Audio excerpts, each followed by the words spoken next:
This is arrogance at the highest level. If those quote-unquote anointed sons are new creations, doesn't that make everyone else old and busted creations? Old and busted, new hotness.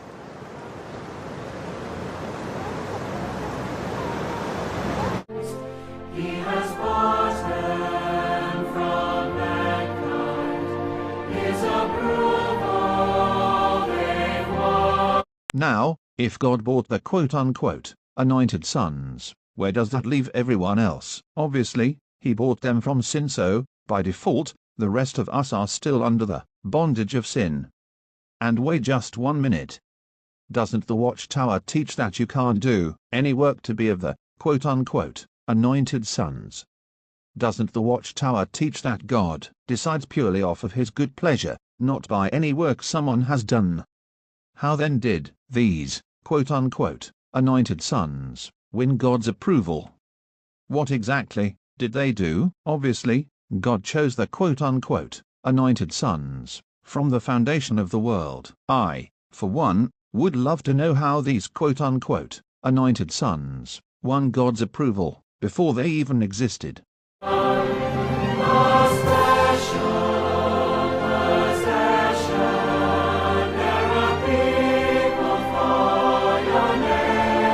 If they are a people for God's name, then who do you think you are? They love you, they praise you. They love Jesus and God so much, they decided to open up the memorial with a song praising the quote-unquote anointed sons. As one they declare abroad your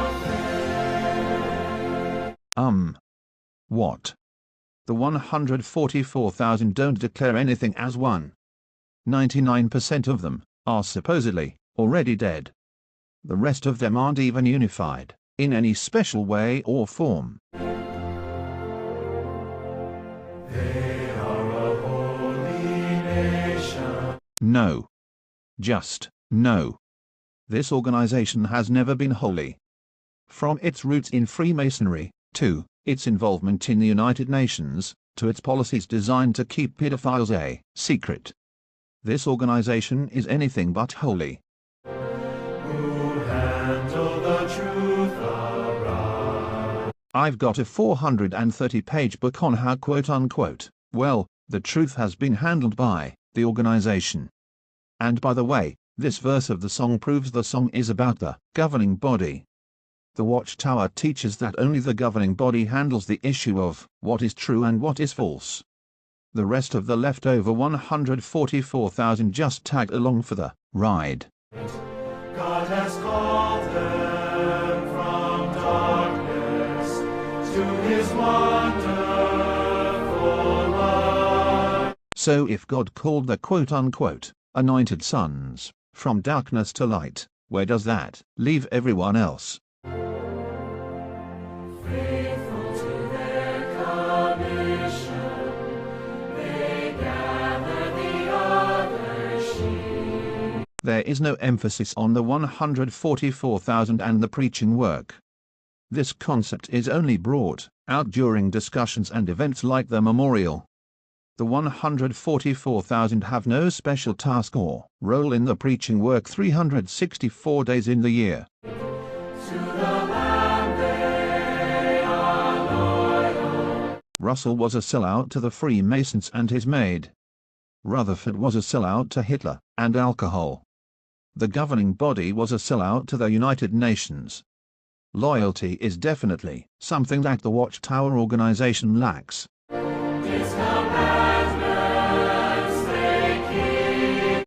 The governing body has made so many atheists, it's laughable. They're also telling millions of people around the world to disobey Jesus' command to eat his flesh and drink his blood, which in turn will cause them all to lose eternal life. With that being said, I'm still waiting for these quote-unquote anointed sons to fulfill Jesus' command at Matthew 18:6. But whoever causes one of these little ones who believe in me to stumble, it would be better for him to have a heavy millstone hung around his neck, and to be drowned in the depth of the sea.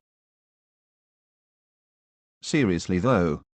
These people are so brainwashed that they don't even realize that they are singing about their own depravity and bondage and inferiority to the quote-unquote anointed sons. Look how happy they are when singing about their inferiority to another group of humans.